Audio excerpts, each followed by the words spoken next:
wa la ilaha illallah wallahu akbar. Nganggo leren ora ketang sak kemprangan ya nduk anakku bocah ayu limbu. Iya ngesto lenggah ana ing Kukuban desa Gandekan. Oh ngono Mak. Kecamatane Wonodadi, Kabupatene Blitar, provinsine Jawa Timur. Weh ngono ya Mak.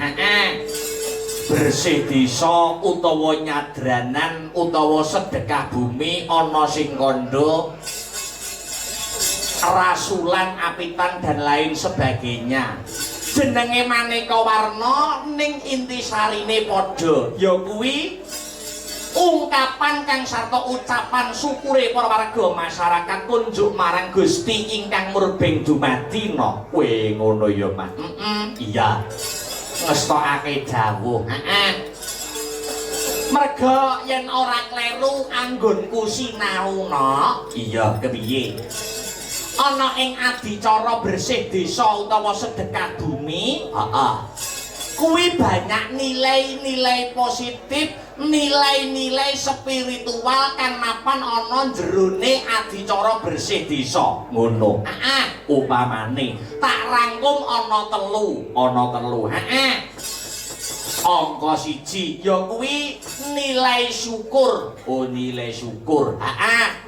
Gusti Allah wis paring pangandikan lumantar weda suci. Iya. Sapa menungso sing seneng ngegungake rasa syukur sayekti bakal ditambah kang dadi nikmate. Lan sapa menungso sing kufur ora gelem nyukuri nikmating pangeran bakal nampa siksa sing amat pedih. Oh ngono ya Mak. Nilai pertama yang terkandung dalam acara bersih desa utawa sedekah bumi nilai syukur angka 2. S pertama syukur, S kedua yaitu sedekah. Oh sedekah. Utawa dana rasa, dana weweh rasa wis ngarani. Sedekahe para warga masyarakat ing Kukuban Gandekan. Oh ngono. Ora mung sedekah wujute brana arta nanging nyenengke atine wong pirang-pirang. Oh ngono. Diaplikasikan ya kuwi kanthi gelar-gelir gantung gong ngenekake adicara wayangan. Yang merupakan agenda rutin tiap tahun nyenengke atine wong akeh, nyenengke pikirane wong akeh. Iki wis padha karo sedekah. Oh ngono ya Mak.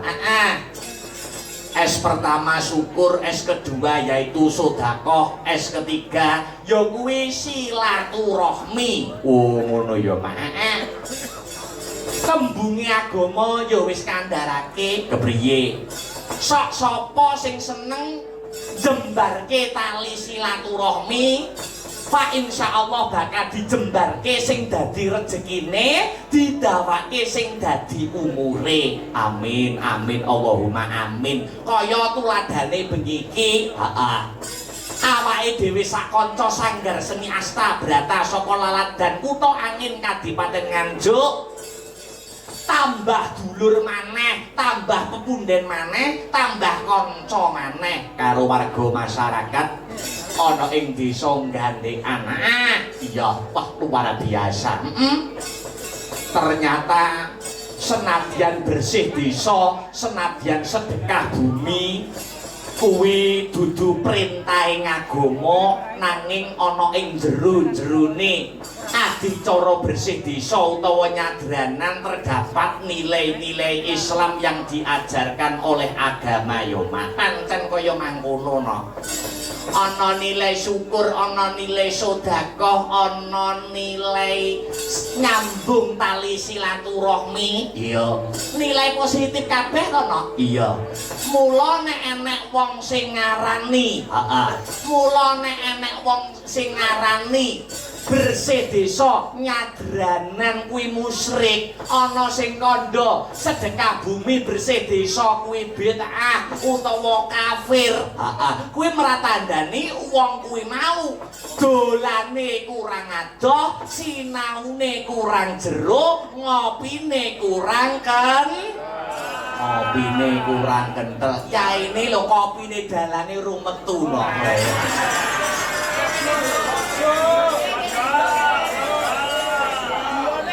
prajurit belakang gimana? Oh padha. Cek digodhokne lah ya. Ya ngetokake dawuh. Wong sing ngarani kabudayan tradisi kuwi ditabrak-tabrakne karo agama. Kuwi iki tidak belajar sejarah. Oh ngono.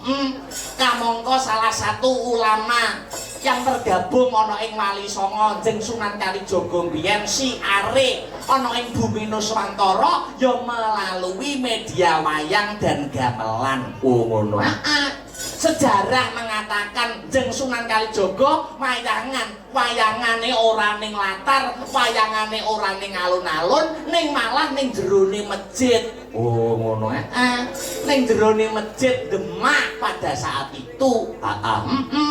Wong kepengin hiburan, wong kepengin nonton mayang ning ana syarate. Zaman semono Jeng Sunan Kalijaga sing ngasta dadi dalang, wong kok kepengin mlebu masjid Demak, kepengin nonton wayang kuwi syarate kudu mengucapkan dua kalimat syahadat, asyhadu alla ilaha illallah wa asyhadu anna muhammadar rasulullah. Pada zaman Jeng Sunan Kalijaga biyen wong nonton wayang kuwi otomatis wis mlebu Islam. Lah iya nganti semono cara berpikire Kanjeng Sunan Kalijaga anggone muter kiblate wong Nuswantara supaya gelem ya kuwi memeluk agama Islam, agama pungkasan. Mula bengi iki awake dhewe ora iso matur apa-apa, Nduk. Ya, ora iso matur apa-apa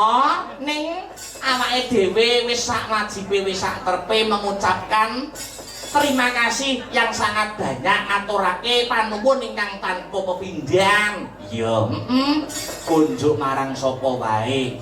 Ingkang ongkos tunggal nggih menika Bapak Kepala Desa. Ya, Bapak Fauzi Ari Susilo. Oh ngono ya, Mak. Kang Sarto ngaturaken panuwun ingkang tanpa pepindhan untuk seluruh panitia ingkang dipun pandegani dening Bapak Ketua Panitia nggih menika Bapak Sutrisno. Ngono. Kang Sarto mengucapkan terima kasih yang sangat banyak untuk seluruh warga masyarakat Gandekan. Iya. Sing wis bisa ya kuwi paring kapercayan marang awake dhewe sakanca untuk tahun ini awake dhewe sing ketiban sampur kinen paring melipur, paring hiburan ya untuk seluruh para warga masyarakat ana ing Gandekan. Oh iya, iya Mak, iya ngestokake dawuh.